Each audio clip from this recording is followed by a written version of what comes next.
그래서 종합복지관에서 이제 이런 문장 이해력 검사를 수정 보완하여서 개발한 검사 도구를 이제 저학년 국어, 교과서, 또 선행 연구들을 참고하여 검사 문항을 제작하게 됩니다. 검사의 대상을 만 4세에서 9살, 초등학교 3학년까지 아동이고, 장애 아동의 경우는 생활 연령이 9세를 넘더라도 구문 이해력이 초등학교 3학년 아동보다 지체되었을 경우 사용할 수 있겠지요. 또한 이 검사는 언어 발달 장애를 판별하거나 단순 언어 장애 아동의 하위 유형을 판별하여서 상대적인 강약점을 파악할 때 사용될 수 있습니다. 구문 의미 이해력 검사는 총 57개 문항으로 구성되어 있고요. 쉬운 문항에서 어려운 문항 순으로 배치되게 됩니다. 아동은 이제 우리 교재 145페이지에 7-8 그림에서 제시되고 있는데요. 검사자가 제시하고 있는 그림책의 그림을 보면서 검사자가 읽어주는 문항을 듣고 3개의 그림 중 가장 적합한 그림을 고르게 하는 것입니다.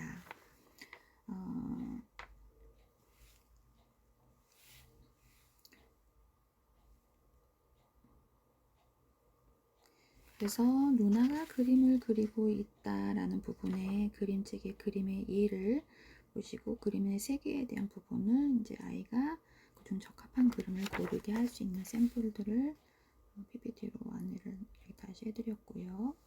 그 다음에 정서 사회성 영역에 대한 부분은 대문자로 HTP 그래서 짐, 나무, 사람 검사라고 해서 1983년 버기 그림을 통해 사람의 심리적 정보를 얻을 수 있는 검사로 개발을 하였다고 해요. 그래서 1958년부터 해모에 의해 임상적으로 적용하는 것이 확대되어 나갔고 이 검사는 모든 연령층에 쉽고 친숙하게 접근할 수 있는 검사로 자리매김을 하게 됩니다. 이 검사는 피검사자가 솔직하고 자유롭게 그림을 통해 자신을 표현하고 피검사자의 무의식적 내면 세계를 그림을 통해 관찰할 수 있는 특징을 가지고 있습니다. 그래서 집, 나무, 사람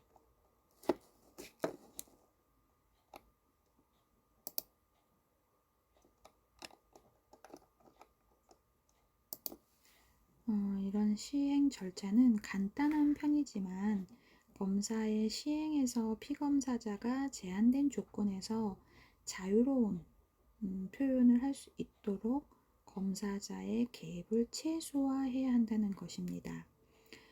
검사자가 A4 용지 4장, 연필, 지우개를 준비하도록 하고 피검사자가 이 도구들을 사용할 때 사용할 시간, 방법, 소요 시간 등에 대한 단서를 제시하지 않도록 합니다. 검사의 실시 순서는 반드시 집, 나무, 사람의 순서로 그리게 되는데 이는 가장 단순한 묘사부터 순차적으로 그리는 것을 원칙으로 하기 때문에 검사단은 종이를 제시한 후 지금부터 그림을 그려볼게요. 이것은 그리거나 잘 그리거나 못 그리는 것을 판단한 것이 아니기 때문에 부담 갖지 말고 편안한 마음으로 그리세요 라고 설명을 한대요. 그 후에 집, 나무, 사람을 그리세요 말하는데 이때 피검사자가 어떻게 그려요? 라고 질문한다면 당신이 그리고 싶은 것을 그리세요 라고 답을 해준다는 것이죠.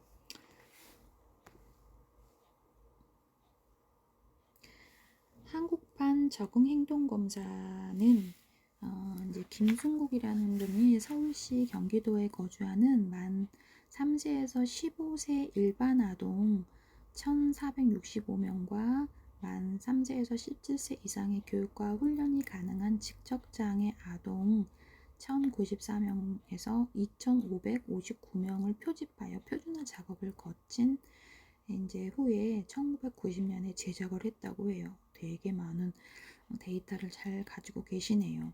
지적장애 아동, 와, 사실 검사 잘 안 해주려고 하거든요. 검사의 주 목적은 지적장애 및 학습장애 아동을 대상으로 개인의 행동, 성격, 행동장애 등 행동과 관련된 모든 영역을 포함하는 적응 행동을 평가하는 것입니다.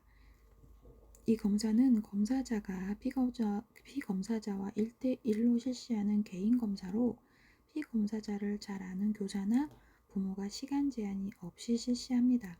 검사는 크게 적응 행동과 부적응 행동으로 나누어지고요. 그래서 표 7-5에서 한국판 적응 행동 검사라고 해서 적응 행동의 9개 세부 영역을 포함하고 부적응 행동 12개에 대한 세부 영역을 안내하고 있습니다. 그래서 적응 행동은 독립기능, 또 신체 발달, 경제활동, 언어발달, 소화시간, 직업전 활동, 자기관리, 책임, 사회화. 부적응 행동은 공격, 반사회적 행동, 반항, 신뢰성, 위축, 버릇, 대인관계 예법, 발성 습관, 그 다음에 활동 수준, 중우적 행동, 약물 복용, 이러한 여러 가지 습관에 대한 부분들이 부적응 행동의 항목들로 세부 영역으로 구분되어 있습니다. 아동 검사 수행 시 고려해야 할 부분들을 안내를 해보면, 일반적 주의사항들은 검사를 시작하기에 앞서 검사자가 검사에 대한 충분한 이해를 위해서 집진서를 반드시 숙지해야 합니다. 또한 능숙하게 검사를 진행할 수 있도록 사전에 많은 연습을 기회를 가져야 하는 부분이 있습니다. 그래서 검사의 흐름이 깨지지 않도록 집중하여서 검사를 진행해야 하고, 각 검사마다 제시하고 있는 지시사항을 반드시 지켜야 하며, 또 환경 구성, 검사의 사항을 통제합니다. 검사를 진행할 때에는 피검사자가 불편함을 갖지 않도록 속도를 맞춰주거나 피검사자의 상태를 수시로 체크하여 검사를 진행함에 있어서 반영해야 합니다. 또한 피검사자가 최대한 편안한 환경에서 적극적으로 검사에 임할 수 있도록 친근하게 대응해야 하고, 지치지 않고 또 끝까지 검사를 수행할 수 있게 용기를 북돋워줘야 합니다. 절망하거나 상처를 받지 않도록 부정적인 언어나 평가하는 말을 삼가해야지요. 그래서 물리적 배치, 또 라포 형성, 피드백 제공, 이런 부분들이 안내가 되고 있는데요. 물리적인 배치는 검사 상황에서 피검사자의 특성을 최대한 정확하게 평가하기 위해서는 검사에 방해되는 요인을 최소화해야 합니다. 예를 들면 너무 폐쇄적인 공간이라 피검사자가 두려움과 공포를 느끼게 되는 경우, 너무 개방적이라 주의가 산만해질 수 있는 경우, 소음, 조명, 환기 등 검사에 부정적인 영향을 줄 수 있는 요인을 최소화하여 피검사자가 편안한 환경에서 검사를 받을 수 있도록 해야 합니다.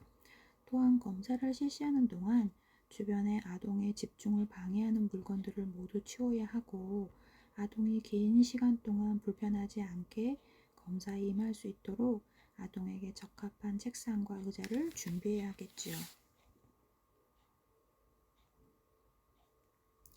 라포라는 건 신뢰성인데요. 검사를 시작하기 전에 피검사자와 충분히 친밀감을 형성할 수 있는 시간을 가져야 합니다. 특히 연령이 어린 아동일수록 부모와의 분리가 어렵고 낯선 사람에 대한 경계가 높을 수 있습니다.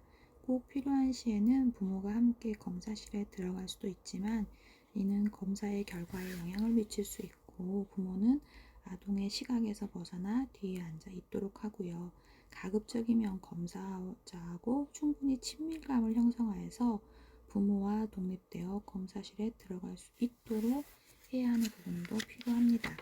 피드백을 제공하는 것은 검사가 시작되면 피검사자는 검사자에게 자신이 체크한 답이 맞는지를 틀렸는지에 대한 질문을 할 수 있고, 이때 검사자는 정답 여부를 말하지 않도록 해야 하고, 정답을 말해줄 수 없습니다 라는 말 또는 미소로 답해야 합니다. 만약 검사가 모두 끝난 후에 피검사자가 답에 대해 궁금증을 가지고 있다면 답을 말해줄 수도 있겠죠 라는 부분으로 피드백에 대한 부분을 제공하라고 안내를 하고 있고요. 우리 교재의 아동 행동 연구 방법 8장으로 이제 넘어가 보도록 하겠습니다.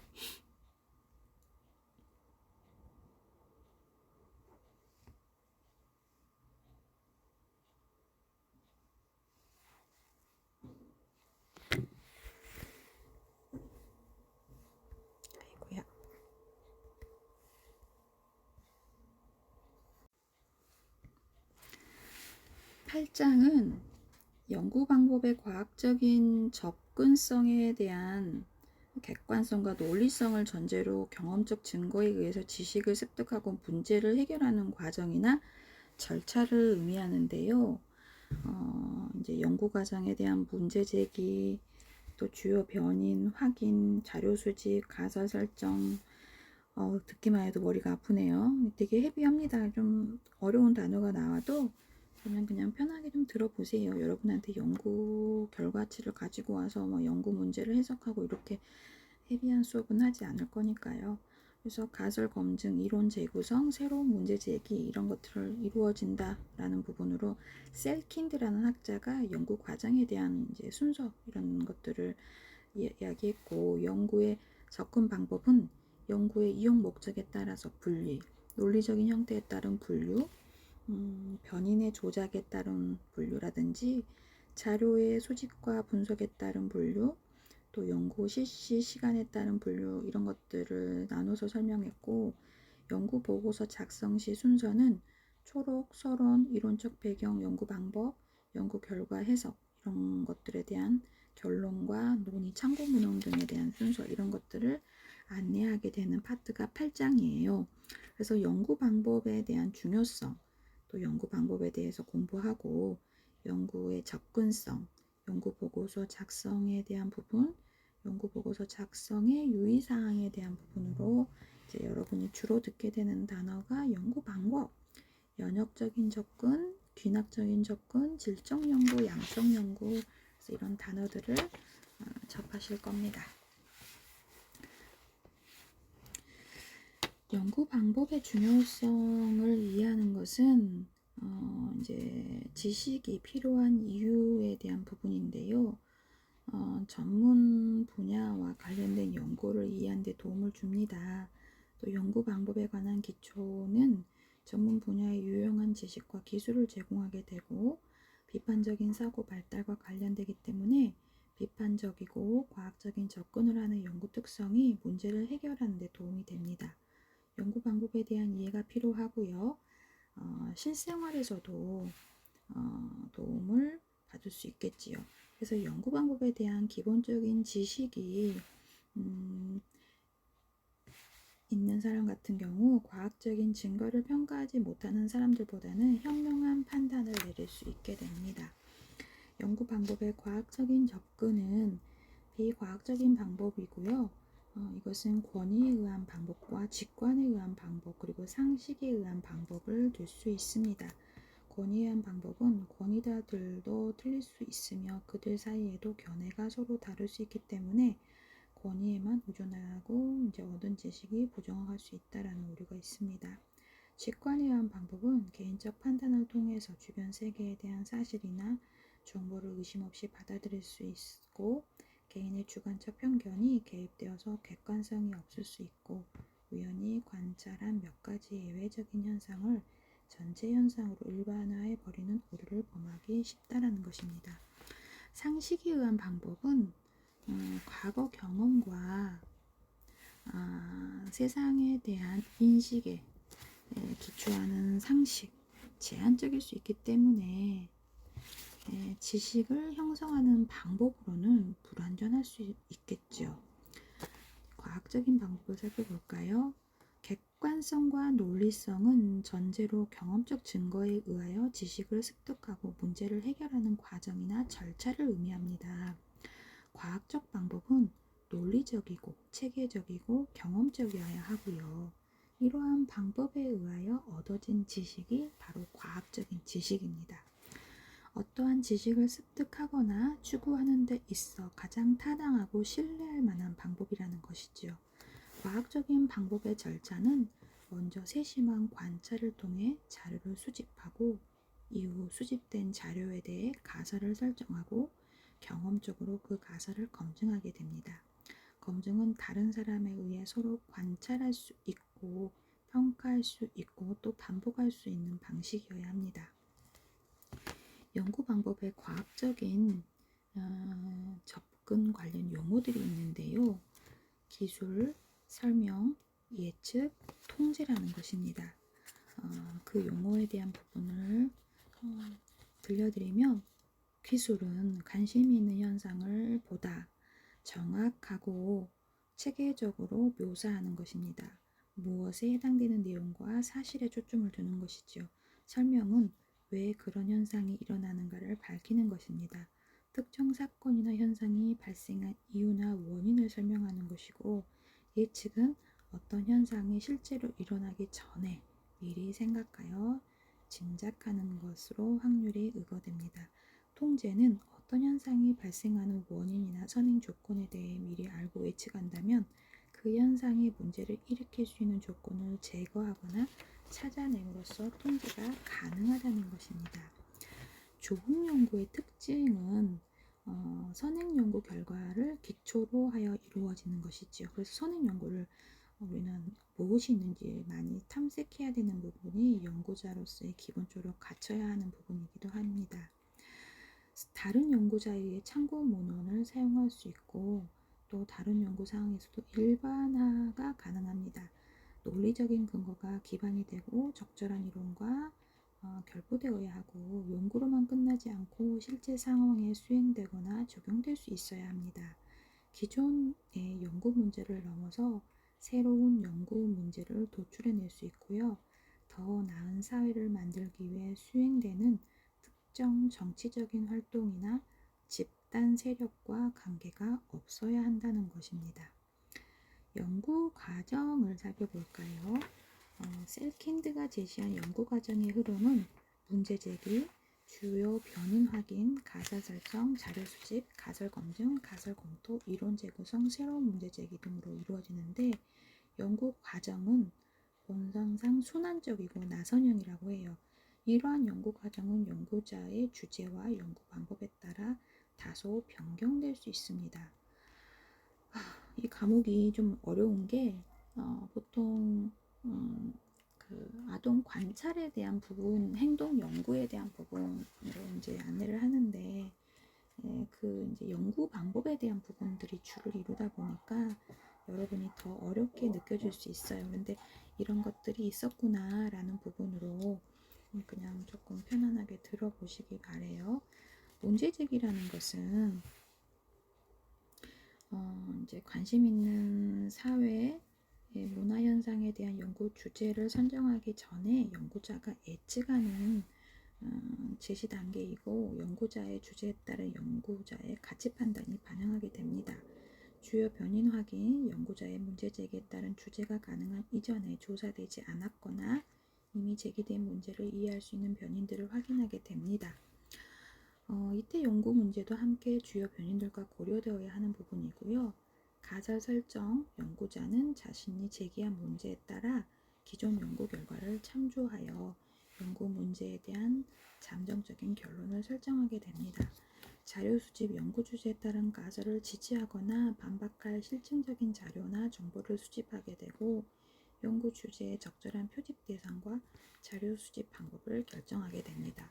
가설 검증은 연구자의 연구 결과에서 지지 가설화는 중요한 요소들 간의 관련성이 있다는 사실이 인정된다는 것이고요.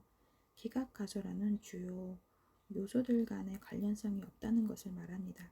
그러나 이전에 미처 알지 못했거나 고려하지 않았던 요인들이 있을 수 있다는 것도 확인되고 있고, 연구 문제 가설 검증을 위해서는 적합한 연구의 접근 방법을 선택해야 합니다.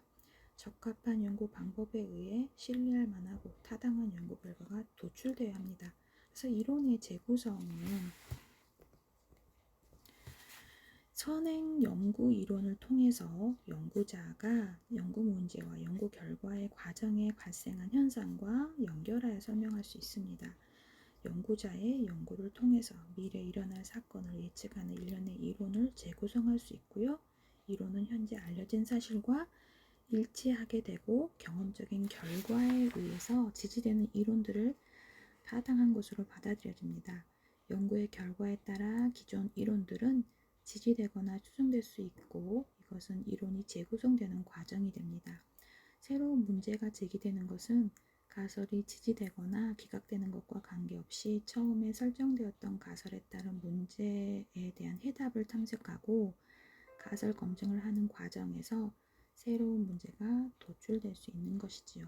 이때 연구 결과에서 얻은 시사점과 논의점에 대한 연구들을 제기해보면 연구의 접근 방법이라는 것이 있습니다. 그래서 이것은 연구 이용 목적에 따라서 논리적 형태에 따라 변인의 조작에 따라 또 자료의 수집 분석에 따라 연구 실시 시간에 따라 여러 가지로 분류할 수 있는데요.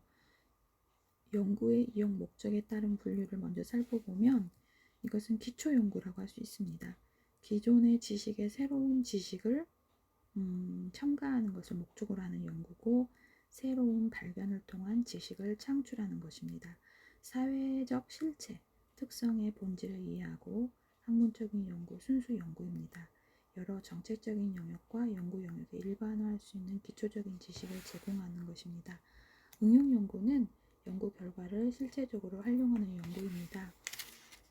특별한 실제적인 문제를 해결하기 위해서 연구의 결과를 통해 얻은 지식을 적용하고 정책적인 질문에 응답하며 절박한 사회적인 문제를 해결하는 것입니다.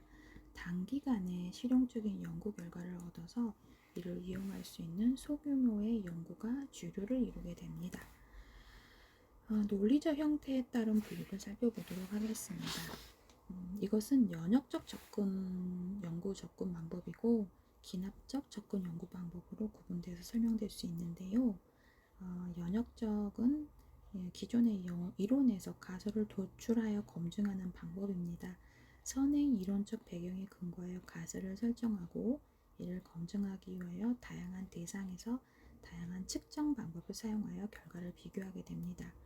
기납적 접근 연구 방법은 실제 사실이나 현상들을 관찰과 면접 그리고 실험 등의 방법으로 탐색하고 분석한 후에 이론을 구축하는 방법입니다. 연역적 연구 방법과 기납적 연구 방법은 관련성이 있는데요. 연역적 연구 방법은 기존 이론에서 가설을 도출한 후에 관찰, 면접, 실험 등을 통해 가설을 탐색하여 기존 이론을 검증하게 됩니다. 기납적 연구 방법은 관찰, 면접, 실험 등을 통해서 현상 탐색을 하고 가설을 도출하여 재탐색함으로써 가설 탐색 후 이론을 구축하게 됩니다. 이렇듯 연역적 연구 방법과 기납적 연구 방법은 출발점이 다르지만 최종의 목적은 보다 나은 연구를 위함이고 각 연구 방법은 서로 연결되므로 연역적 연구 방법과 기납적 연구 방법은 서로 관련성이 있다라고 볼 수 있습니다.